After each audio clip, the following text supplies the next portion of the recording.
même dangereux pour la cohésion sociale.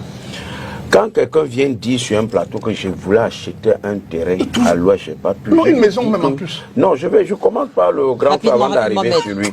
C'est faux. Pourquoi? Parce que vous ne pouvez pas arriver, quelle que soit la localité à l'ouest actuellement, et manquer d'en avoir, je veux dire d'avoir un terrain prêt à être vendu. Madame, regardez à l'ouest. L'ouest est... Vous avez essayé d'acheter un terrain à l'ouest, maître? Oui. Vous avez essayé? Oui, j'ai pas pu. Où?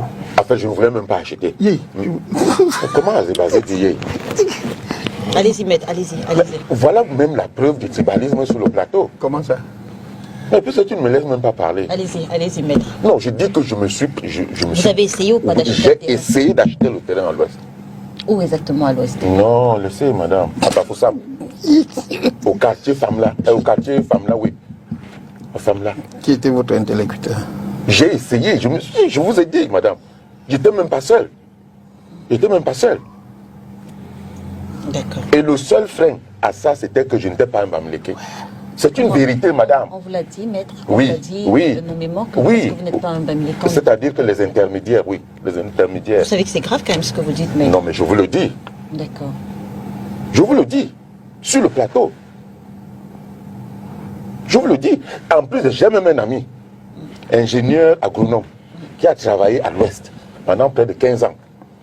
Il a essayé de s'acheter un terrain à l'Ouest, il n'a pas pu. Est-ce que ce que vous dites, c'est qu'à l'Ouest de Cameroun, il n'y a pas de Camerounais venus d'autres régions qui ont des terres? Par contre, ça, je n'ai pas fait cette étude. Mais je peux vous dire que vous êtes journaliste. Si vous voulez, reprenons rendez-vous sur ce plateau, madame. Faites une étude. Le nombre de Bamileke qui ont des terrains dans des zones non Bamileke et le nombre de non Bamileke qui ont des terrains en zone Bamileke, vous verrez. Vous verrez qu'il y a un problème. Attendez, c'est vous qui avez posé le problème du tribalisme Bamileke. Et je réponds. Non, c'est le problème posé par Achille Bembe. Oui, qui pose un problème de tribalisme contre les Bamileke. Oui. Et c'est à ça que je réponds. C'est ça que je réponds. Oui. La deuxième chose que je veux dire au Cameroun, ce tribalisme-là, il est du qui? Qui fait ce tribalisme? Ce sont les populations ou c'est le pouvoir? Alors, ce que Achille Bembe a dit, oui. Il a dit anti-Bamileke instrumentalisé est devenu une technologie de pouvoir. Ça, ce sont les mots exacts d'Achille. De pouvoir, n'est-ce pas? Oui. Alors, prenez la région de l'Ouest. Comparez-la à toutes les autres régions en termes d'infrastructure. Des routes, je pratique l'Ouest quotidiennement. Je suis à l'Ouest quotidiennement, madame. À l'Ouest. Je ne dis pas à Bafoussam, je dis à l'Ouest. Il y a les routes à l'Ouest. C'est basé, tu vas le nier. Il y a les routes à l'Ouest. Il y a les routes à l'Ouest. Oui, madame. Oui. Je vais à des deuils. Je vais à des deuils. Non, quand je dis l'Ouest. Ah, d'accord. Quand je vais. À l'Ouest, pas sur la route. Le pays est tellement tombé bas que le minimum est considéré comme étant l'extraordinaire. Tu as raison. Mais sauf que... Qu'est-ce que vous appelez les routes? Sauf que ce minimum-là, nous ne l'avons pas ailleurs. Moi, là, Bafoussam, vous connaissez à quoi ça ressemble? Oui, bien sûr. Et... Mais, c'est basé... vous allez dire que c'est pas l'Ouest. Je veux dire que... Attends, je veux dire que ce que nous avons à l'Ouest, dans la région de l'Ouest, je ne parle pas de la route Douala-Bafoussam. Je parle à l'intérieur de la région de l'Ouest. Vous ne l'avez pas à l'intérieur d'une autre région. Bafoussam, c'est à l'intérieur de l'Ouest. Oui. Oui, mais ça, c'est des cas. Il y en a. Il y en a. Donc, je veux... Mélenchon, c'est à l'intérieur de la région de l'Ouest. L'Ouest, elle n'est pas circulaire. L'Ouest, ce problème a été... Oui, moi, j'ai lu, par exemple, l'étude de quelqu'un de respectable comme l'économiste... Dieudonné Essomba. Essomba, oui. Oui. C'est quelqu'un qui a un avis respectable. Économie respectable. Oui. Qui dit quoi exactement? Oui, qui a posé ce problème d'infrastructure. Et que moi-même j'ai vérifié sur le terrain. Parce que je fais l'Ouest, madame. Non seulement pour des raisons professionnelles, mais aussi pour des raisons familiales et amicales. Donc, en fait, vous n'êtes pas d'accord avec les propos d'Achille Bembe, Mais en dehors de le dire, Achille Bembe a argumenté son propos par quoi, madame? Rien du tout. Regardez quelqu'un de la stature intellectuelle d'Achille Bembe, qui fait une affirmation comme ça. Ça dit qu'en réalité, il recycle ce qui se dit dans la rue. Qu'est-ce qu'il a donné comme argument? Peut-être, enfin, c'est un philosophe, c'est un intellectuel. Pourquoi est-ce qu'il le dit? Le prétexte de son propos, c'est quoi? Vous savez également qu'il faisait partie de cette commission, voilà, qui vient de rendre un rapport disant qu'effectivement, il y avait eu des exactions au Cameroun après la guerre, après l'indépendance. Oui. Et donc, vous savez exactement également que pendant cette période, il y a certains colons qui tenaient des propos contre les tribus en particulier. Les colons. Vous le savez, oui. Les colons. Vous le savez. Mais madame, Vous savez également que pour certains de l'UPC, notamment, le Cameroun continue d'être un État, j'ai oublié le thème qu'ils emploient. Néocolonial. Voilà. Donc, madame, oui. madame, les exactions des colons contre des populations, on ne les a pas vécues seulement à l'ouest. Nous, en pays bassin en général, on en a souffert. Je dirais même un peu plus qu'ailleurs. D'accord. Dans le sud, on en a souffert. On n'en a pas souffert seulement dans le pays bamileke. Donc c'est pour ça que je dis que le propos d'Achille Mbembe est léger. Très bien. Et le prétexte de son propos, c'est quoi? Il faut dire la vérité. Le prétexte du propos d'Achille Mbembe, c'est l'invalidation de la candidature du professeur Maurice Kamto. Très bien. C'est ça le prétexte d'Achille Mbembe. Mais il n'analyse pas ce problème du point de vue juridique, madame. Il ne fait aucune analyse. Parce que même le Jeune Afrique, qui insulte l'opposition, dit quand même que quand il fait allusion à l'éviction de Maurice Kamto, il dit quand même que Maurice Kamto a des responsabilités là-dedans. C'est-à-dire quoi? C'est juridique, ça dit que quelqu'un a des responsabilités. Oui, C'est une opinion. mais allons doucement, c'est pas une opinion. Une opinion. Non, laisse-moi dire. Bon, expliquez donc. Il explique juridiquement. Oui. Il dit que c'est parce que Maurice Kamto... Jeune Afrique. Allez-y, allez-y. Jeune Afrique ou toi?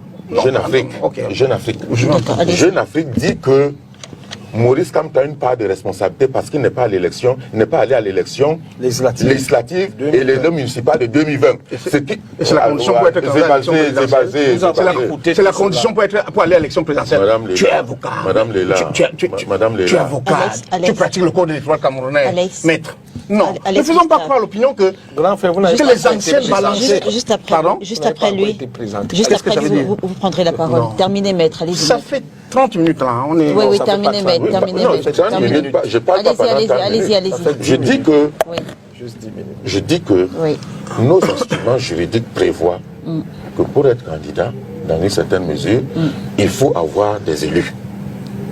Pour que le parti puisse te présenter, Oui, le il parti faut doit avoir des élus. Oui. Est-ce que le parti qui a présenté justement la candidature du professeur Maurice Kamto n'avait pas d'élus? Là, vous posez un autre problème. Un autre problème. Si vous voulez qu'on entre là-dedans, Mais Antoine, c'est plus que toi, tu as ouvert. Non, non, c'est pas toi. Je demande à Léla, si elle veut qu'on entre dans ce problème, d'abord, on est d'accord que le professeur Kamto n'avait pas d'élu. En fait, le MRC, son parti n'avait pas d'élu. Ne pouvait donc pas le présenter. On ne peut donc pas dire que Jeune Afrique n'a pas justifié juridiquement. Maintenant, sur le problème Du Manidem. du Manidem, il faut d'abord voir qu'on va d'erreur en erreur. D'accord? Parce qu'on nous dit que même si le MRC n'a pas d'élu, le MRC peut néanmoins acheter des élus et présenter un candidat. Non, c'est pas la question que j'ai S'il posée. vous plaît, C'est pas s'il la vous question. plaît, s'il vous plaît, ne m'enfermez Monsieur, pas. non, non, je veux dire- N'enfermez pas mon topo. Non, non, j'ai dit que la question que j'ai N'enfermez posée, pas la question mon- que j'ai posée, est-ce que Oui. le parti qui a présenté la candidature du professeur Kamto avait des élus? Oui. arrivé. D'accord. Mais sauf que, selon ce que le Conseil constitutionnel a dit, et j'ai assisté au débat, j'étais assis, n'est-ce pas? Celui qui mobilise le Manidem n'avait pas qualité pour le mobiliser. N'avait pas qualité. Oui, Anissi Ekane. oui. Je dis selon ce que le Conseil constitutionnel a dit, D'accord. n'avait pas qualité. Tu y crois? Pardon? Tu y crois? Ah non, comme tu es avocat. C'est le conseil. Attendez. Il faut arrêter ça. Écoute, Arrêtez Zébazé, tu me demandes, je dis quoi? Oui. Je ne suis pas du Manidem. Je ne sais pas ce qui se passe à l'intérieur. D'accord? Je ne sais pas ce qui se passe. D'accord. Mais ce que je sais, c'est que Le conseil constitutionnel. le Conseil constitutionnel a dit que, point, le représentant du Manidem, il n'a pas la preuve que c'était Anicet Ekane. D'ailleurs, maître, pour sortir rapidement en quelques secondes, il y a cette petite polémique qui est née justement Oui. sur les réseaux sociaux à l'issue des audiences au Conseil constitutionnel. Oui. Il se pourrait, j'y étais malheureusement pas, il se pourrait que à l'annonce de du rejet Oui. non justifié de la candidature. Non, ne dites pas non justifié, c'est déjà subjectif. Non, du rejet, j'essaie d'employer les termes. Non. Dites du rejet, vous arrêtez non, là. non, en fait, je me suis trompée. Quand je parlais de non justifié, je parlais de la sentence que le Conseil constitutionnel a donnée dans l'affaire Akeremouna. Donc j'essayais de trouver le terme exact irrecevable. Voilà, je crois que c'était irrecevable. Voilà. Non justifié, c'était pour le cas Akeremouna et c'est objectif. C'était l'invalidation de la candidature. Non, je ne donnais pas un jugement de valeur. Parce que c'est ce que les téléspectateurs auraient pu... Non, je ne faisais pas un jugement de valeur. Pour le cas, je crois que le thème que le Conseil constitutionnel a employé pour ce cas-là, c'était irrecevable. Donc, alors, je le disais, je n'étais pas présente au Conseil constitutionnel, mais il se pourrait qu'à l'issue de cette audience, qu'au moment exact où le Conseil constitutionnel a prononcé cette sentence, des opposants... Donc moi, nous avons jubilé, c'est ça? Il se pourrait, en fait. Donc, voilà. Oui, j'ai dit c'est ça. Je crois ont été tenus par un homme politique également chez un confrère. Bon, Madame Léla. C'est peut-être le moment de rétablir. Oui, je suis concerné par ça. Voilà. Vous comprenez? Je n'ai jamais répondu à ça publiquement. C'est peut-être l'occasion. C'est l'occasion. Ouais. J'ai la vidéo ici de mon intervention. Voici ce qui se... Donnez-moi 2 minutes, hein, s'il vous plaît. Allez-y rapidement. Voilà. Nous sommes en salle d'audience le lundi. L'audience du professeur Maurice Kamto a lieu. On met l'affaire en délibéré pour le lendemain 15h30. Oui, le 5. Le mardi, 15h30, le 5. Moi, j'attends jusqu'à 20h. On suspend l'audience et on renvoie à demain mardi. Demain mardi, nous arrivons, les audiences ont lieu. Vers 11h, on appelle le dossier du PCRN. Donc, mon dossier. Je me mets à la barre avec l'avocat de Conan Robert. L'avocat de Conan Robert qui est demandeur, plaide, et prend beaucoup de temps. Donc, vers 12h30, 13h, le président du Conseil constitutionnel suspend l'audience et dit qu'ils vont reprendre l'audience à 15h30. Nous comprenons donc qu'en fait c'est pour aller délibérer et venir trancher le cas Maurice Kamto et les autres. À 15h30, l'audience reprend. On appelle le dossier Maurice Kamto qui était en délibéré et on le vide. On rend la décision. Souvenez-vous qu'avant la suspension, j'étais à la barre. Donc quand le conseil revient, je suis assis au premier banc, comme on dit. J'ai le bâtonnier Charles Tchungang à côté de moi et d'autres confrères, les maîtres Sim et tout. Nous sommes ensemble. Donc quand on prononce la décision du cas Maurice Kamto, il est environ 16h. Il sort avec tous ses avocats, les journalistes, tout le monde. Moi, je suis en salle.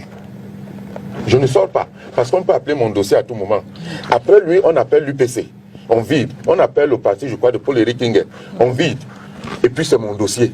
Donc je ne sais pas ce qui se passe à l'extérieur.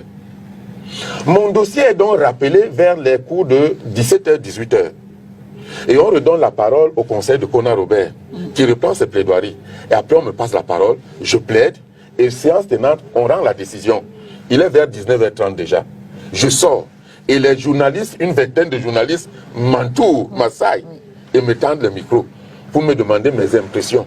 Je dis, je suis content naturellement, parce que le Conseil constitutionnel vient de dire le droit dans mon affaire. Je suis content et je remercie tous les acteurs, et les CAM ici dessus. Et je dis que ce que je dis maintenant avec gravité, j'ai la vidéo ici, je dis avec gravité, il y a quelque chose de grave qui s'est passé.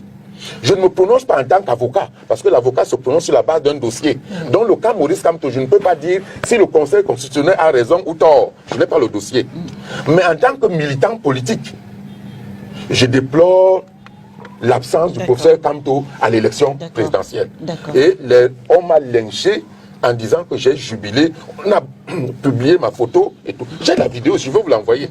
Oui, de reporter, vous n'avez rien dit. Il est risqué d'être moi, assis sur un plateau comme celui où nous nous trouvons, et que j'ai de bon cœur accepté d'y participer, et d'entendre dire que d'utiliser le fait qu'on n'ait pas pu acheter une résidence familiale, parce qu'une maison à l'ouest est une résidence familiale, s'il vous plaît. Et à Douala. Ah bon? C'est parce que demande le calme quand il parle. Oui, mais bon. Messieurs, Personne n'a parlé, il dit s'il vous plaît. C'est basé. Messieurs. Il est difficile. Je vais prendre mon exemple. Allez-y. Sinon, t'empêcherais de parler. La résidence familiale dont je suis le garant aujourd'hui, c'est une résidence que j'occupe avec les membres de la famille sur la 4e génération. Oui. Il faut perpétuer, s'il vous plaît. Allez-y. Il ne viendra à l'idée de personne dans ma famille, y compris ceux qui viendront après moi. quelles que soient les difficultés sociales, économiques, de vendre la résidence familiale. En tout cas, c'est une tradition à l'Ouest.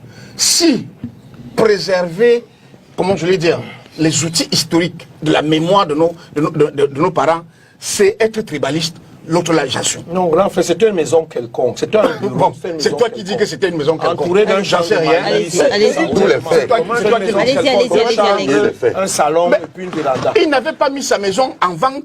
Tu viens, tu vas acheter la maison de prix. Mais il n'a pas vendu, il n'a pas vendu.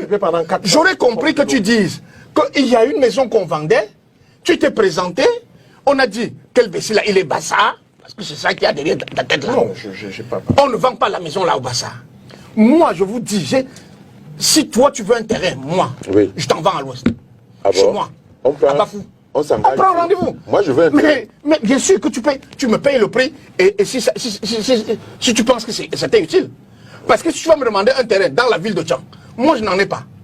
Mais j'ai des terrains dans les domaines, comment je le dis, des domaines contigus qui ne relèvent pas du domaine, vous appelez ça quoi, privé national. Oui. Non, il faut avoir de la mesure à colporter ces clichés qui sont courants en disant que personne n'achète les terrains à l'Ouest. Ce n'est pas vrai.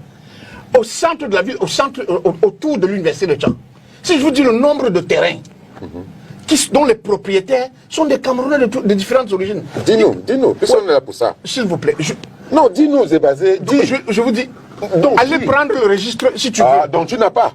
Il y a les Si, côtiers là-bas. J'ai fait l'université de Tchang, je vais arriver. Donnez-les-nous. Monsieur. La belle-mère. Donnez-les-nous. Non, on ne va pas donner les noms. On On va tellement vous aller vérifier le livre, le livre foncier Vous parlez donc de ce que le vous livre connaissez foncier pas. de la Ménoire. On ne peut pas- Vous allez voir qu'autour de l'université de Tchang, ce sont les gens venus d'ailleurs qui ont les terres là-bas. Donc quand vous dites il n'est pas de la Ménoire, mais gravissime, je c'est vais revenir là-dessus. Et il peut témoigner. Je ne veux pas citer en tout cas pas un très grand homme d'affaires, le patron des patrons d'ici. Comment je vais dire, son beau-père. Et récemment, on était aux obsèques, on était avec ce beau-père-là, qui était le compagnon de sa belle-mère, à un terrain à Tchansenga-Sawa. Vraiment, évitons les clichés. Non, je ne vais pas citer son nom. C'est même le cas de prendre la proportion. Très bien. Bon, maintenant c'est une question de proportion. Oui. L'acquisition des biens matériels, notamment domaniaux, est fonction de Tout l'usage. ça, c'est à cause d'Achille Mbembe. On revient sur ce Non, c'est pas à cause de l'Achille. Oui, Monsieur, c'est ce qu'il a voulu je suis présenter. désolé. C'est ça qui nous amène à ce Je suis désolé, tu as dit. C'est Jean-Ri.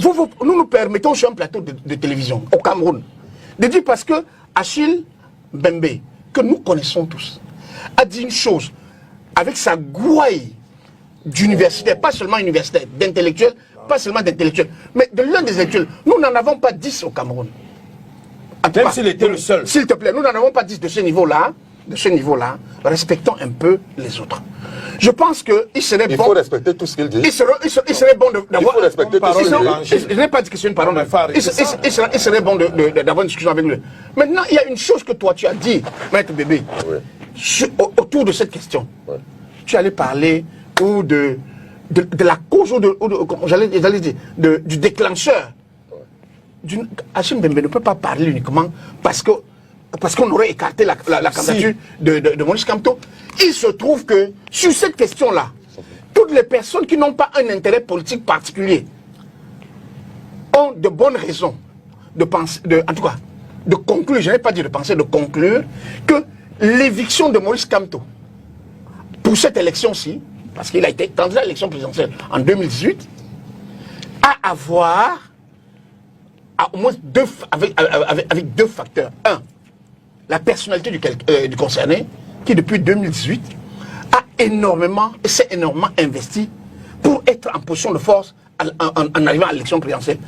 Et on vient, et j'entends mettre l'excellent avocat, mon ancien camarade de fac, qui se permet de dire, alors qu'il connaît la loi électorale, le code électoral, qui donne deux portes pour accéder à la candidature, en tout cas sur cette question-là, soit vous êtes investi par un parti politique. On n'a pas dit forcément par votre parti, par un parti ayant politique. des élus. Ayant des élus. On est d'accord là-dessus. Soit vous êtes investi comme candidat indépendant.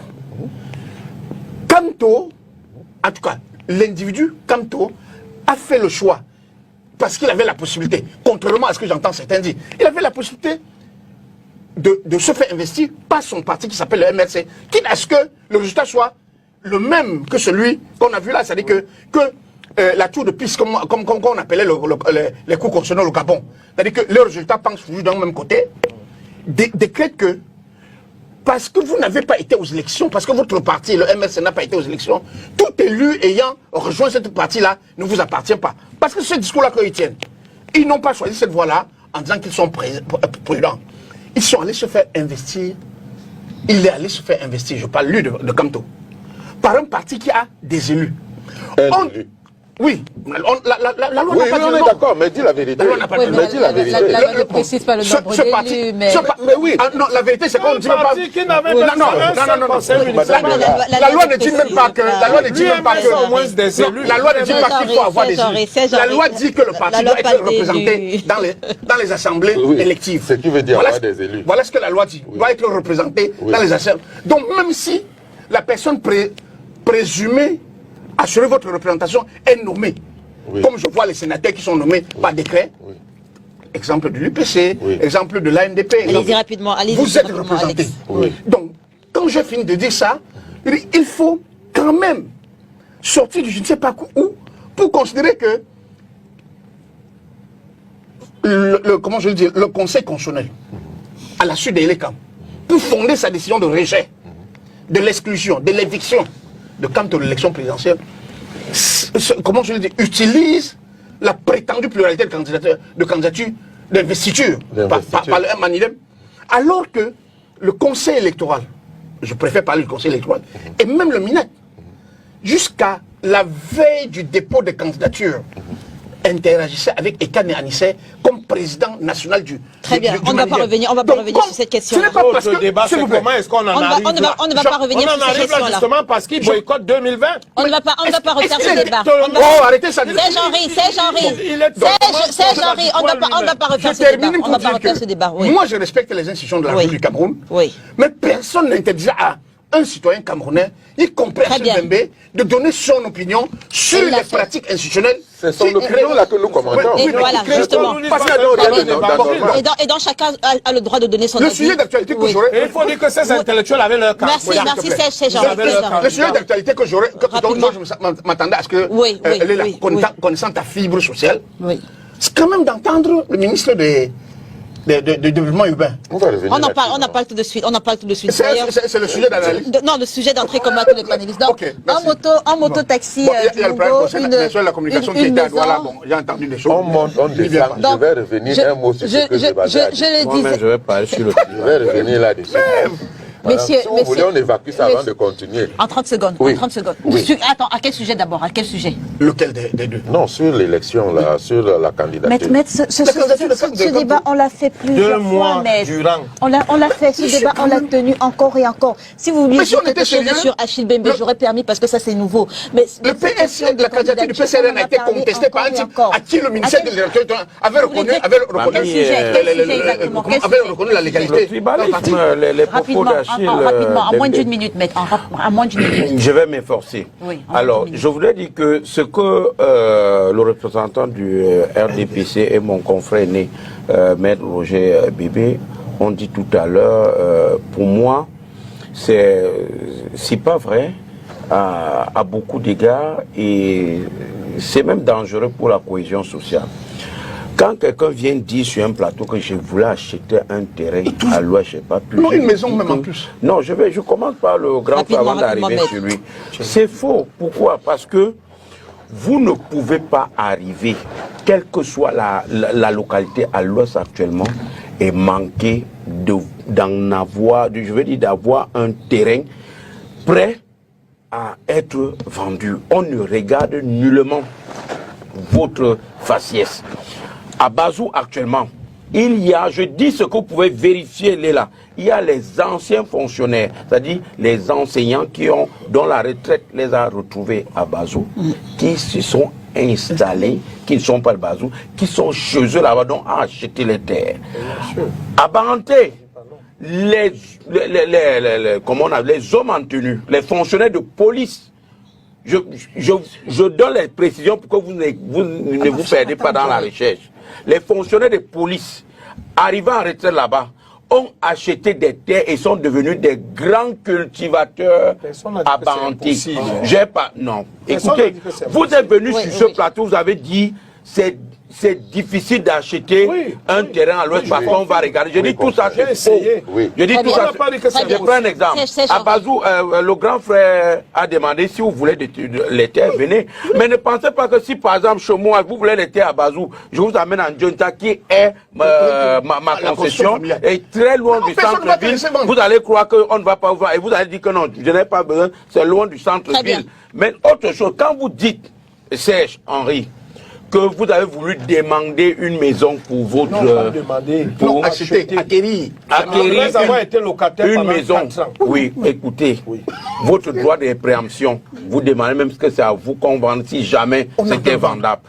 Chaque tribu a ses us. Bon, ça c'est autre chose. Comme le grand frère a voulu expliquer tout à l'heure. j'ai compris. La maison que ton arrière-arrière-grand-père a laissée. Mais ce n'était pas peut-être le domaine sur lequel ça a été bâti est un domaine familial. Sincèrement, trop sérieux. Je ne peux pas aujourd'hui. Moi, je suis né à Manengolais après Manjo.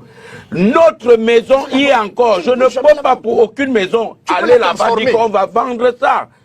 Il faut qu'on se comprenne. Nos cultures sont bien différentes. Ici, à Douala, partout, dès que vous donnez le chéquier... Mais ça également, vous ne le savez pas, ne vous avancez pas. Non, je connais. J'ai été l'avocat conseil celui qui achète plus de terres je vais faire couper votre micro. Non, je dis ce que je connais. Vous avez parlé des... Dès que vous donnez le chéquier, il met son chiffre et vous vendez. Je ne vais pas vous laisser vous aventurer sur ce terrain. Vous avez parlé des us et coutumes de Bazou, ce que vous connaissez, ça je vous ai laissé faire, mais pour ce qui est des autres tribus que vous ne connaissez pas, je préfère vous arrêter. Donc, un mototaxi du Mongo, une maison. En visite à Konsamba, le ministre de l'Habitat et du Développement urbain promet la construction d'une cité municipale destinée aux conducteurs de moto. Elle a d'ailleurs sollicité d'obtenir du maire de la commune de Konsamba Premier 12 hectares de terre pour réaliser ce projet. Je propose qu'on prenne rapidement ce petit extrait du ministre Célestine Ketcha-Cortez. Rapidement. Le président de la République m'a dit: j'ai appris à mes enfants à travailler. Madame le ministre, faites-leur une cité municipale. Aujourd'hui à Yaoundé, à Douala, nous sommes en train de construire les maisons dans les cités des conducteurs de moto taxi. Monsieur le maire, trouvez-moi 12 hectares. Je vais mettre le projet, un moto-taxi du Mungo, une maison. Réaction à l'aise, Gustave Azébazé. Non, d'abord, je vais dire, cette dame, Madame Ketcha-Cortez, Madame la ministre, puisque on aime maintenant qu'on vienne à la télé faire les révérences, elle est coutumière des effets de manche. C'est quoi un effet de manche? Effet de manche, c'est-à-dire parler beaucoup, mais au fond, il n'y a rien. Moi, je suis étonné qu'un ministre d'un gouvernement qui a un responsable des domaines du patrimoine foncier de l'État vienne dire qu'il attend que le maire lui donne le terrain pour qu'elle construise, en tout cas pour qu'elle fasse le job pour lequel elle est payée. Parce que la question du logement est une responsabilité du ministère du logement et de l'urbanisme. En tout cas, c'est l'une de ses compétences. Non, c'est du bluff ce qu'elle fait là. Je suis désolé de parler comme ça. Peut-être que j'aurais dû laisser ses adversaires politiques le dire. Vous savez, en veille de campagne électorale, ou bien en veille d'élection, parce qu'on est en pleine campagne là, il y a tellement d'annonces, de promesses qui sont faites, mais c'est pour prendre les petits, c'est la trappe nigo quoi. C'est-à-dire que on vient dans une ville comme Konsamba, où je ne suis pas sûr que le problème des mototaximens soit les logements qu'on leur offrirait. Mais c'est d'aménager les voies de circulation à l'intérieur de la ville de Konsamba, que je connais, parce que j'ai grandi, j'ai vécu. Mon oncle était chauffeur de la société Black. J'ai passé du temps chez lui, donc je connais la ville de Konsamba. Aujourd'hui à Konsamba, en dehors du petit centre administratif, il n'y a plus de routes circulables dans cette ville, qui était pourtant la deuxième ou la troisième. Encore que même dans le centre administratif, les routes ne sont pas... je sais Konsamba était la ville la plus propre. Qui était la troisième ville du Cameroun jusqu'à il y a encore 30 ans. quand j'ai séjourné. Qu'on vienne nous faire croire que le problème de ces jeunes compatriotes, pour la plupart des diplômés de l'enseignement supérieur, qui survivent à conduire les motos, c'est une résidence qui va leur être offerte, mais qui va leur être offerte par le gouvernement. Je crois que c'est, je l'ai dit, c'est du bluff. Très bien. Et il faut faire attention. Cette même ministre avait annoncé comment j'allais dire, la construction au Cameroun je ne sais pas si c'est le tramway ou les trains électriques. Et ici à Douala, nous, ça fait bientôt 20 ans. Je crois que c'est une histoire, non, 10 ans, c'est une histoire de 2014. Nous n'avons la trace de rien du tout, même pas un début de chantier. Les chantiers de logement de Banga Bakoko et autres, c'est sous la responsabilité de ce ministère, le ministère du développement urbain et de l'habitat, oui, que ça a été enclenché. On en est où? Moi, je connais j'ai 2 neveux dans cette affaire qui ont versé de l'argent et n'ont jamais eu accès au logement promis. Et on est là, on en parle. Ils ne savent pas où se plaindre, ils ne savent pas à qui s'adresser pour rentrer dans leurs droits. Et on ne peut pas continuer à fonctionner comme ça.